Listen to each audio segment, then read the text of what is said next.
So I'm down on the highway right now and waiting to go around the car.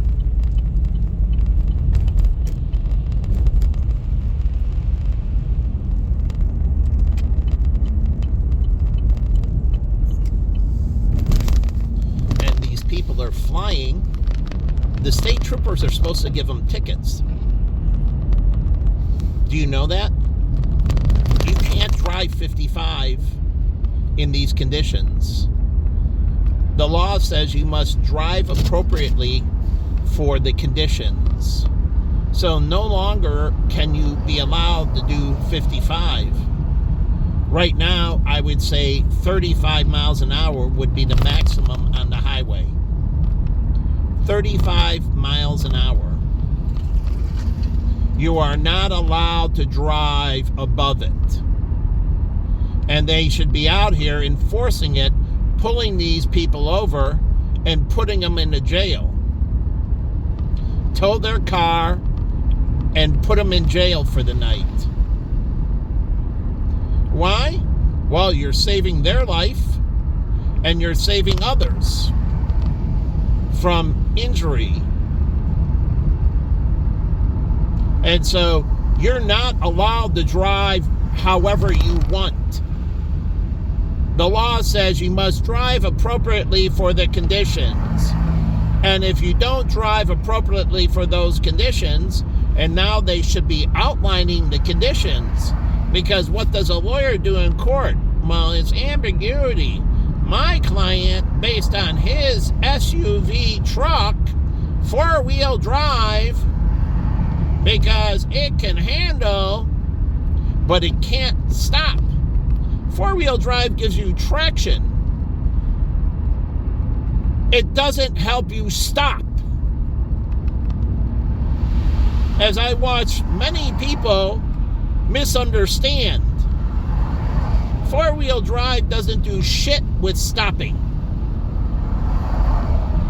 And so these people think four-wheel drive, because they have better traction, because it disperses the power so they can go faster, doesn't mean they're going to handle better. I watched Audis, four-wheel drive Audi sedans and that, freaking wipe out on the highway. There was a big snowstorm in Chicago. I was coming into Kennedy Expressway out of the city. And the highway was slippery and that. And here comes this guy in this new four-wheel drive Audi. And he flies by me. And I'm like, okay, I guarantee you. And around this corner, we are coming up to a bend. He's going to hit the ice. He's going to go into the ditch or hit the wall.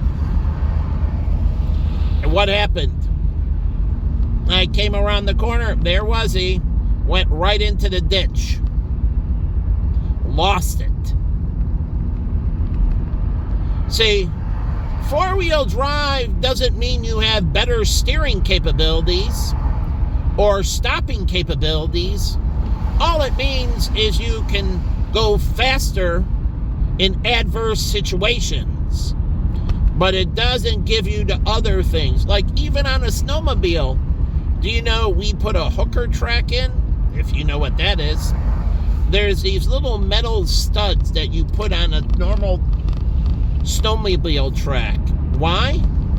So the snowmobile can go in ice. So the snowmobile can dig into the surface. So snowmobiles even lose traction sometimes if it's on ice. And the hooker track gives you traction. And then with Marvin, we put carbide on each ski. The front of a snowmobile has two skis. Somebody came up with the idea, oh, see those skiers going down the slope? I can create a machine that you can sit on and the skis can guide it just like it guides a person going down the slope. And they did, called a snowmobile. Skiing was around a long time. Skiing's been around 1800s. It's been around for a long time, thousands of years. Thousands, maybe hundreds of years. No, maybe thousands of years. But the whole point is, we put carbides in the front. Why? So it cuts through, so we have traction on ice. Ask Marvin. I was there. I welded them in with him. And we put the little attachments in the track. And so the snowmobile can handle all weather conditions. It can go on ice. It can go on snow. It can handle. And do you know a snowmobile can go across water to a certain point? And you will see there's some competitions where all you have to do is hit the accelerator. If you keep up the speed and the ice breaks, all you have to do is punch the accelerator. The snowmobile, because of the velocity and the paddles, those little things are little paddles as it circulates. And so it will stay above the water for a period of time. How long depends on your speed and weight and everything. But again, I learned if the ice is cracking to turn and punch it and turn and get to safety. But if you're on ice, you have to know. I used to snowmobile on Lake Eleanor all the time. And I didn't go by the dam. Some moron went by the dam. What does the dam have? Running water quickly over it. The ice is thinnest near the edge of a dam. Just to let you know that. Or if you have drainage pipes or anything else like that, the ice is thinnest near that. Where the water is more stagnant, the ice builds up quicker and is more thick. So some moron went near the dam and fell in. I never went near the dam. But the Lake Eleanor, and if you're watching this video, Meadow Lakes, Lake Eleanor, you have to tell people where to avoid. I used to go ice fishing on Meadow Lakes with Tom in a little hut. And we cut a hole and everything. But you have to understand how deep it is and what kind of weight it can support per square inch. But I went out to give Tom kinship. I would go out there and it would just be me and him. I did it several years with him. Just bonding, just as friendship. He lost his son. And so I wanted him to have a father-type son moment. And I did. I love Tom Wills, the Wills family. And I had a great relationship with his son. Nick never disrespected me. Where they had problems, I never had a problem with Nick.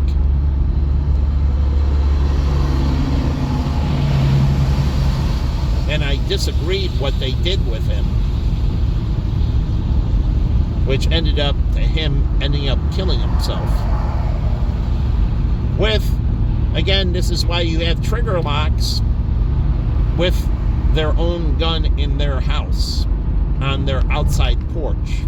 And my brother-in-law had to come and be the cleanup crew, and as he was power washing the porch, Nick's brains flew up. Yes, he stuck the gun to the side of his head and blew out his brains.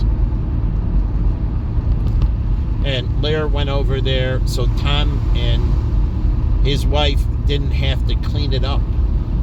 And he power washed and cleaned it, but he said chunks of Nick's brain were all over the place. And as he was power washing, chunks of brain were flying. Not funny, nor did he think it was funny.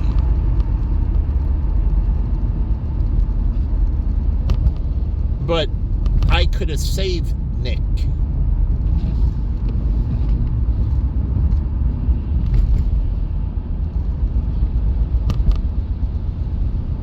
I understand, like Ryan, same thing. Ryan was disgruntled.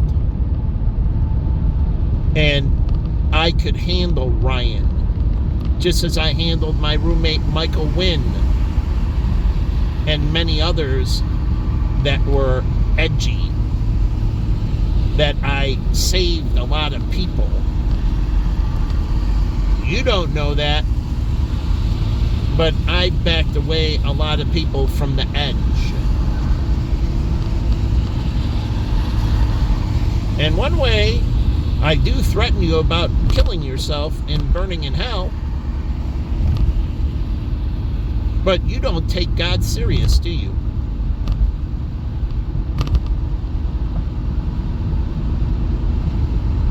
You have to work through your problems.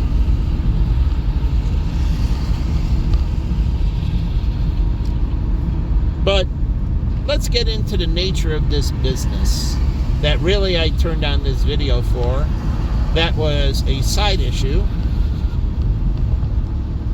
But here, we pre-salt the highway. And as the cars go over the highway, they take clumps of salt and break it up. And when they break it up, they turn it into smaller granules and they help spread the salt. Oh yeah, they take bigger chunks that are in a designated area and other areas because it's in bigger chunks, and cars run over it, and they actually act as a grinding mechanism, heating the salt. And as the cars run over the salt, they activate the salt. The pressure and the friction causes the salt to become more activated. And so when the snow falls and it hits the salt, it starts melting it quickly. And as the traffic continues to go over the salted road, it turns it into slush. The cars continue to provide heat up to a point.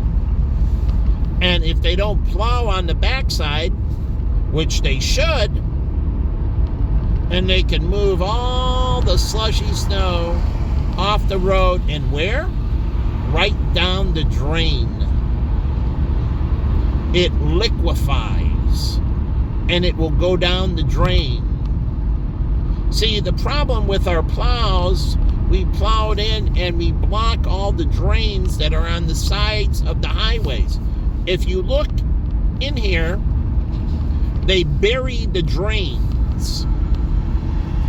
What you need to go through is with a melter.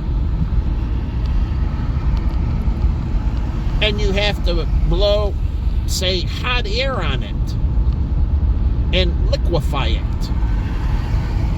So once the plows move it into position, just like they did in Boston. Do you know Boston had to hire a ton of trucks because they had nowhere to put snow?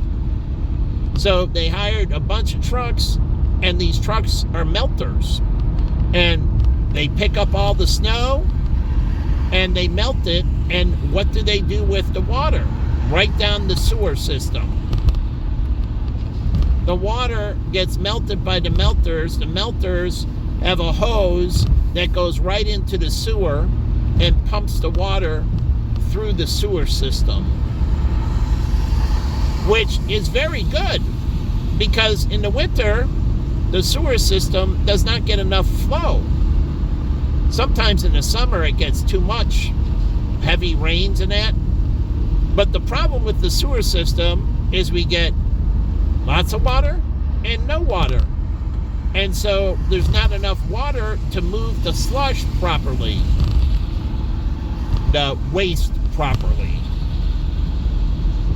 And so melting the snow and getting it off the highway and down into the sewers helps keep the sewers clean.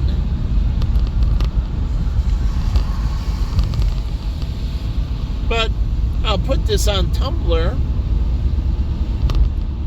information on this, but this is how these things work. And this helps manage. Sometimes when they need to test the fire hydrants, they can test them right down the sewer system.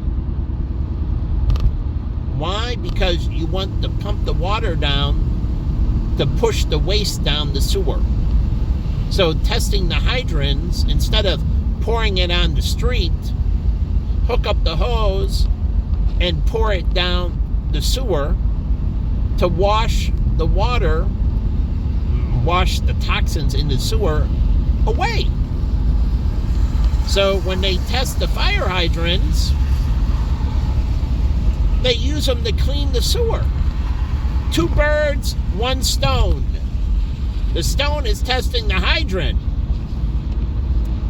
The birds are the test of the hydrant and what? Cleaning the sewer system. And by the way, you need to do cold and hot water piping, like sewer pipes. They have to be insulated, so they stay at a constant temperature in your house going into it. And the city sewer system, those cement, it needs to have insulation around it. Those pipes need to be insulated from the outside. A form of insulation that won't wear away, that the soil won't eat through, or the clay or whatever, but it insulates it so the sewer system stays at a certain temperature. They don't want the sewer system getting hot and cold. They want the sewer system to stay consistent. And so you insulate the piping, so you can get more a consistent flow through the sewer system. But the sewer pipes need to be insulated, the drainage pipes, so they stay at a consistent temperature, so they don't freeze. So in a building, it's the problem with waste is getting hot and cold causes all kinds of problems. Keeping it at a consistent temperature and moving it through the system keeps it clean, meaning keeps the sewer system clean, keeps the sewer pipes in your building clean. So again, you're doing things, and there needs to be additives put in toilet paper that's safe for human, but help eats feces in that. Oh yeah, they have to enzyme toilet paper. So when they wipe it, the toilet paper gets activated with urine and manure, and the enzymes start breaking it down, and it helps break it down in the sewer system. We can't have stupid toilet paper anymore. We must move to smart toilet paper that has certain embedded enzymes, nanoparticles that are safe for humans, but help break down manure and feces. So when it goes down, it's truly,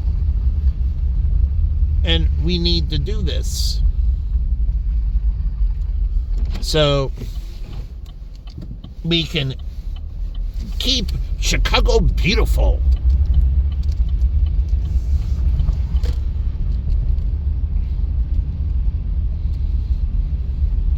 But I was with Gateway Green, Chicago Cares, and all these organizations that want to keep Chicago beautiful. And all I see is filth and disgrace and disgust. All these people destroying the city. As I was at Boost Mobile Rock Corps, cleaning a park on the south side, and I'm on my hands and knees and picking out the glass out of the baseball field where the youth play, and I'm looking at the color of the glass, and then I look across the street and there's 4 black men brown bagging it in the afternoon, drinking their 40 ounces. And I look, I'm like, oh, that's a Mickey's. He's got a Mickey's. That's a Schlitz Malt. That's Brown Bottle. That's I'm like, wow. So these mothers come and hang out on the baseball field, and they break their bottles. They don't throw them in the trash can or anything else. And the little kids in the neighborhood play on the baseball field. And I have a lot of witnesses. And it was me getting on my hands and knees and pulling all the glass out and everything, protecting these black youth, because they're going to slide and glass in the soil, and this was around home plate. You know, it's ridiculous. And I'm looking, and I have other white people, and these were other white people, and they got down and helped me.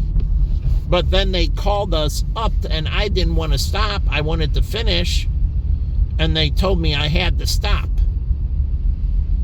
They forced me to stop.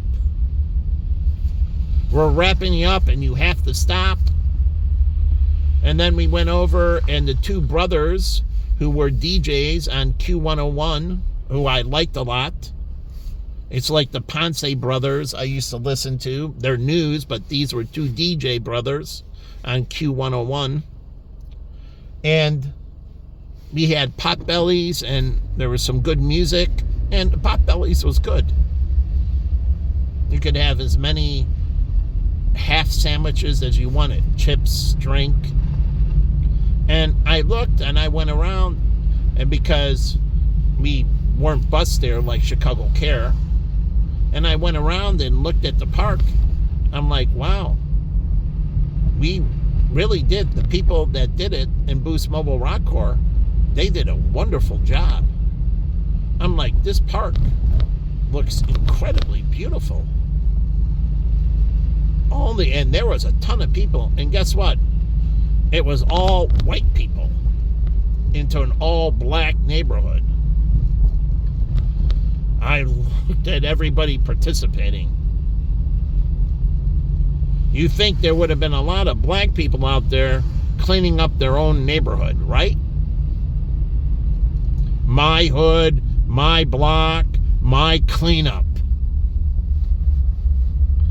But again, they understand the value of this and trying to raise black people up and make them feel better. Raise their property values. Give them a brighter future. And I check this with all my charities, like Chicago Care. Do you know how many Asians, and for decades with Asians, that we went into the black community all over the place and did all kinds of things from? This goes back to the beginning of the 2000s. Waves of Asians I hung out with went into all these black schools. We went into the black shelters. We went into helping them. All of these Asians. And yes, there was a ton of white people. But the buses were filled with white people and all my Asian friends.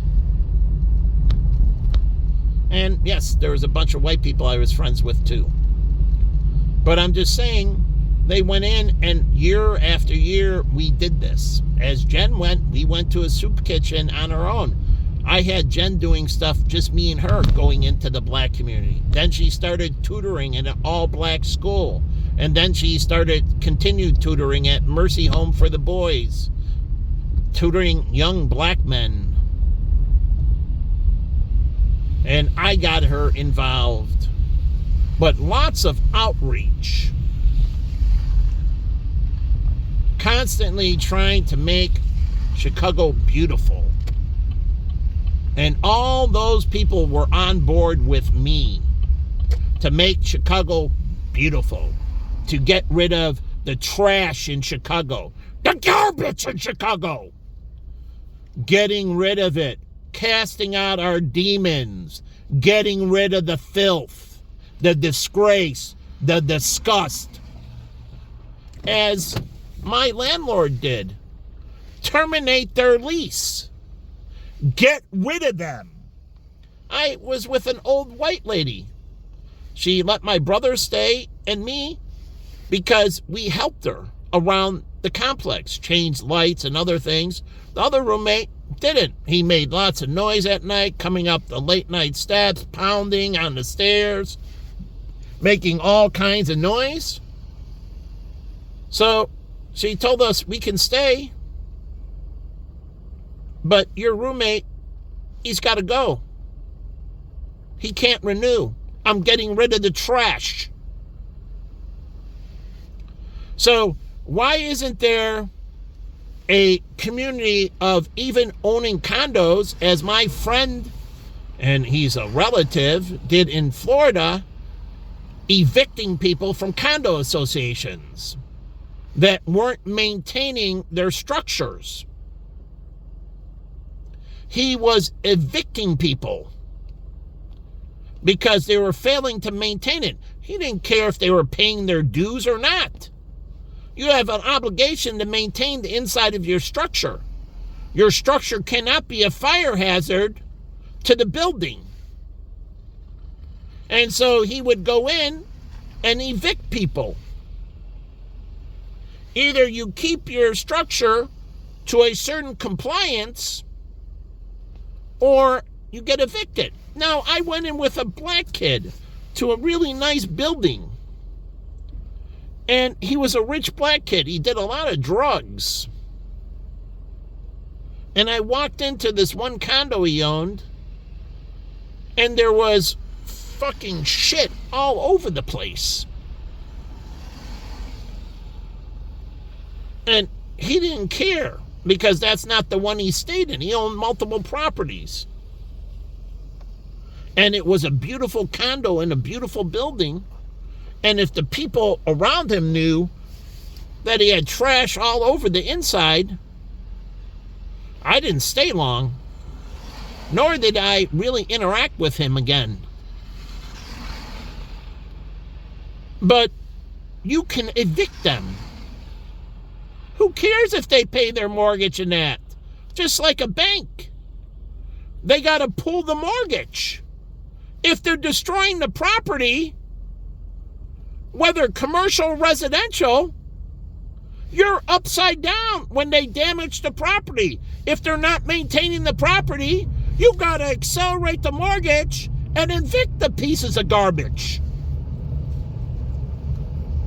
You need to get rid of the filth. And this is a problem with the housing crisis. As I went through all these places that the banks repossessed, they fucking stole all the wiring in the house. They stole the cabinets. They gutted the freaking house. They stole the fixtures. Since the bank was going to take everything, they gutted the property. They took the wood floors. They tore up the floors and took the wood floors, not breaking them, but tore up and took out the wood, took out the wiring, took out the fixtures.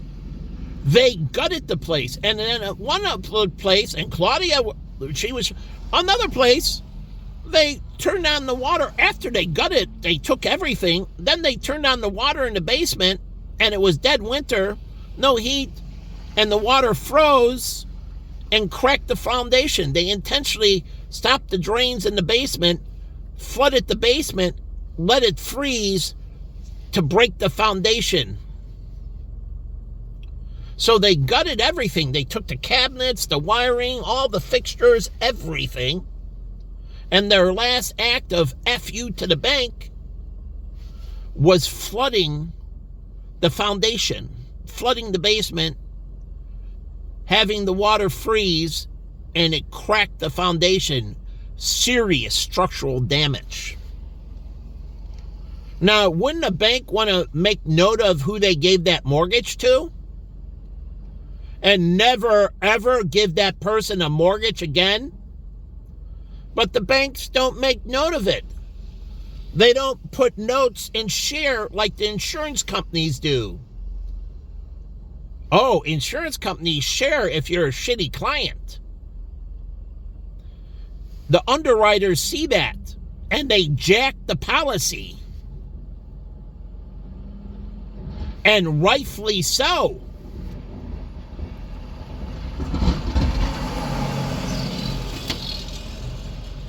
So, again,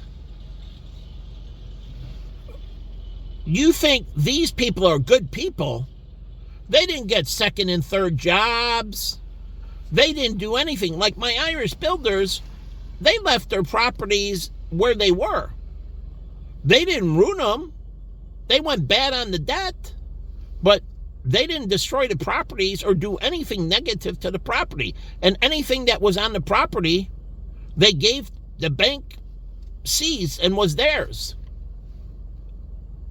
So, again, they didn't do anything negative. And I was proud of them, and it sucked for them in the housing crisis.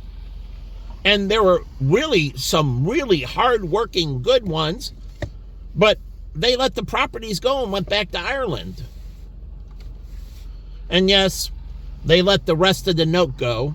So I don't think they paid the rest of the mortgage on the property. This was commercial loans, and they let the commercial loan go. So they go through bankruptcy. And that's what happens with bankruptcy. The loan goes. But they didn't damage the property in any way, shape, or form, or were adverse to the bank in any way, shape, or form. But these people are true pieces of garbage. And then I watched rich Arabs, when oil prices tanked in California. You don't know this, but I study this stuff. And oil prices tanked in California. And when they tanked, they abandoned their luxury houses in California and went back to the Middle East. And they let the notes go. And these are multi-million dollar homes that you're not going to find a buyer for really quick. So when a bank does this and people remodel homes, the bank has to have a say-so on how they're remodeling. It's not their house. And the bank, it has to go through, and they got to approve permits, but the bank has to approve also the renovations, because they can do stuff that destroys the property value. So you're not free and clear, and the bank can say, I'm sorry, but you can't do that to the property. You are not free and clear to do what? Once you own it 100%, that's on you. Then remodel it how you want, as long as it meets building code. Because the city of Chicago and everywhere has building code, and it has to meet building code. So that determines the material and everything else. But again, the bank can tell you, you can't do that. You can't knock out that wall. You can't do that. Prove to us that it raises value. Because if I was the bank, I'm not going to let you destroy value. And it's the same thing if I have a mortgage on your car. You're not free to do renovations. You void the warranty and everything. Modifications. Once you own the car, then you can do what you want. And if I was a title lending company and I took your car in, I appraised it, you can't change anything. What do they do in the financial world? They put collars. You know what that is? You sell a call and buy a put. to preserve the cash value of that money so it doesn't go down, so it doesn't destroy the equity. Now, the longer the loan, inflation gets with you, and you have to adjust the collar so you don't get hit with depreciation from inflation. But I explained how to do this. It's a little bit more sophisticated. But the point is, it's the same thing with a bank. And you can't do these things to your car. You can't do these things to your house. And if you're a developer, it's the same thing. If I got a note on your freaking property, I have say-so as a creditor what you can and can't do to that property. And this is supposed to be out there exercising. This is why we have the crisis. People do whatever they want to their house. They don't pull permits. They don't put things up to code. And then they do things that destroy, like cutting down the trees. If Mr. T had a mortgage on that property, I would have told him, I'm going to accelerate the mortgage and repossess the property if you don't start cutting down the trees. If I was the bank, those trees add significant value to the property.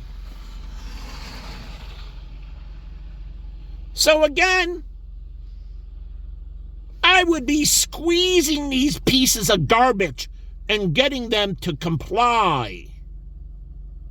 If I had a note on this Subway, and this was a franchise, and I had a note, me as the bank, I'd be walking in here, and if I saw the bathroom filthy, I'd give them a warning. If you don't keep your shit up to par, because if he gets hit with sanitation and they close the doors, then they can't pay the note and they go bad on my fucking debt. Excuse the French. So if I was the bank, I walk in here and I want access. I want to see the back of the house. I want to see your walk-in cooler.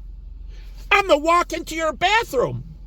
And if your bathroom's filthy, I'm going to yank my money. I want my money right now. Because you're going to go bad. You're going to get hit. The health department's going to close down the place. So I'm going to accelerate my note and pull my money out of your place immediately. So if you resist me, I want my money today. If not, you'll get the eviction note tomorrow. And then I'll have the sheriff show it to you. And your ass is out of there. No more Subway. So this is the problem, is these lending institutions don't protect their investors. They're supposed to be active. The bankers are supposed to be out there on property, watching what they're doing with the money. And if they're not maintaining their place, and if I saw this deadbeat as the bank sitting here and doing nothing, I make notes and say, hey, buddy, you need to get a little bit more active. Show me you're impaired in some way, because if you were, then I do the bad job of underwriting. Because their physical and mental capability goes into their business operations. And I need to know, how good is the franchise with support? Oh, if I'm giving you money, I want to know, how good is Subway with support? How good is Subway with training? How good is Subway maintaining their properties? How good is Subway with marketing? I want to know all this before I give somebody money for a Subway. So my thing is here, I I would shut down this property in a heartbeat and find somebody else. The acceleration clause is in all mortgages, commercial or residential, to protect the lender. And those are breaches of contract. And I would accelerate and get rid of you in a heartbeat. So, I don't understand these shitbag places around here. If I walked in and I owned that, had mortgages on that, and I walked into a commercial place and they treated me like shit in the dry cleaners, I make note and I talk to the banker who lent them the money, and I said, you need to talk to the owner of the property, and that owner of the property needs to talk to their dry cleaners, and they need to correct their employees' attitude.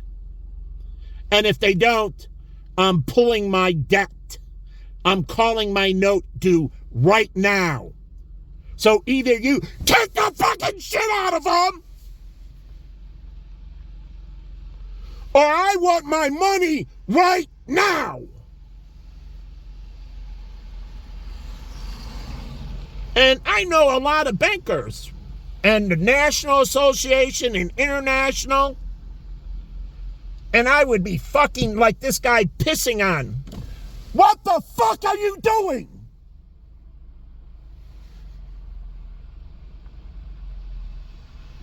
Fucking scumbags. I'm calling the cops on you.